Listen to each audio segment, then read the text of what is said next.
एक दफा का जिक्र है कि एक बादशाह के दरबार में एक बहुत ही समझदार वजीर था। इस वजीर के पास हर मसले का हल था और बादशाह बगैर उसकी राय के कोई बड़ा फैसला होता था नहीं करता था। इसी वजह से दरबार के दूसरे लोग वजीर से जलते थे।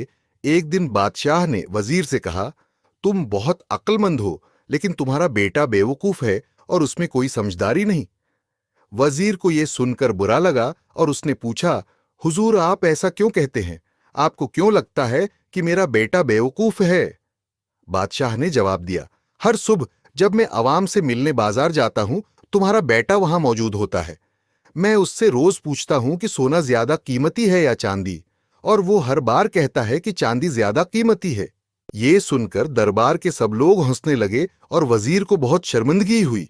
वजीर कुछ कहे बगैर घर गया और अपने बेटे से पूछा, बताओ, सोना ज्यादा कीमती है या चांदी? बेटे ने फौरन जवाब दिया, अब्बा, सोना ज्यादा कीमती है। वजीर ने हैरान होकर पूछा, अगर तुम्हें पता है कि सोना ज्यादा कीमती है, तो फिर तुम बादशाह को रोज गलत जवाब क्यों देते हो और कहते हो कि चांदी ज्यादा कीमती है? बेटे ने जवाब दिया, अब्बा, हर सुबह बादशाह बाजार आते हैं और मुझे बुलाते हैं। वो मेरे सामने दो अशरफी रखते हैं, एक सोने की और एक चांदी की, और कहते हैं कि जो ज्यादा कीमती है वो ले लो। मैं चांदी की अशरफी उठा लेता हूं और बादशाह हंस कर चले जाते हैं। वजीर ने पूछा, तुम रोज चांदी की अशरफी क्यों उठाते हो?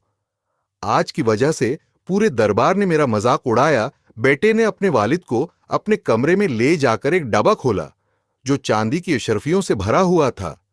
ये देखकर वजीर हैरान रह गया और पूछा, ये अशरफियां कहां से आई? बेटे ने जवाब दिया, अब्बा, ये वो अशरफियां हैं जो बादशाह मुझे रोज देते हैं।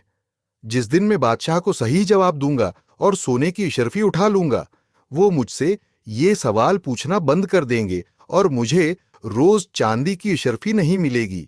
बादशाह को ये देखकर मजा आता है कि मैं चांदी की अशरफी उठा लेता हूं और कहता हूं कि चांदी ज्यादा कीमती है। वो हंसकर चले जाते हैं और मैं रोज अशरफी ले आता हूं।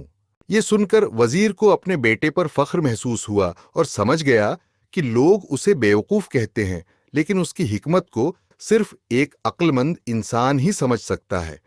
अब जब भी कोई वजीर के बेटे को बेवकूफ कहता, वजीर मुस्कुराकर खामोश हो जाता। दोस्तों, आपने देखा होगा कि कुछ लोग मामूली काम करके भी बहुत दिखावा करते हैं, जबकि कुछ बड़े बड़े काम करके भी खामोश रहते हैं। अगर आपको यकीन है कि आप जो कर रहे हैं वो ठीक है, तो कोई बात नहीं अगर लोग आपको बेवकूफ या पागल कहते हैं। दुनिया अक्सर इन लोगों को पागल कहती है जिन्हें वो समझ नहीं पाती। अगर आपको यह कहानी पसंद आई हो तो दूसरों के साथ जरूर शेयर करें। मैं आपको अगली बार एक और दिलचस्प कहानी के साथ मिलूंगा। सब्र करें, शुक्रगुजार रहें और जिंदगी में आगे बढ़ते रहें।